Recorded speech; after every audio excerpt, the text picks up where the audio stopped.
પેલા એકલા એકલા કંટાળો આવે છે, હું કરું કઈ સમજાતું નથી. લેતો ભાઈબંધ ને ફોન કરું. સુરત થી આવેલા ફાકોડીનો ફોન આવ્યો. એટલે ઉપર તો ખરા.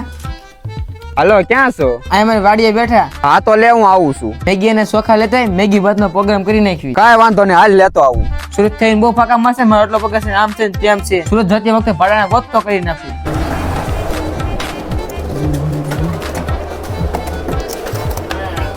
અચ્છા, બાસમતી 500 ચોખા આપી ગયો અને 2 મેગી નું પેકેટ લઈ જાઓ 10 વાળા. કેટલા દેવાના? 100 રૂપિયા. હાલો, બીજું બીજો કાંઈ નહીં.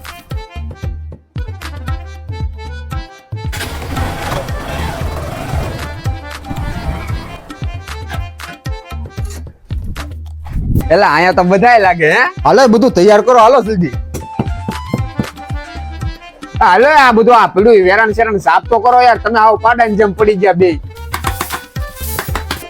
હાલો, મેંગી ભાત તૈયાર થઈ ગયા. હાલો બેહો વાસણ લઈને બધા. એ હાલો ને, એટલે હવે ખાઈ લીધો તો ભાણા ઉટકવા આવો ને હવે. એટલે મારા બાપાનો ફોન આવ્યો એટલે હું ઘરે જાઉં છું.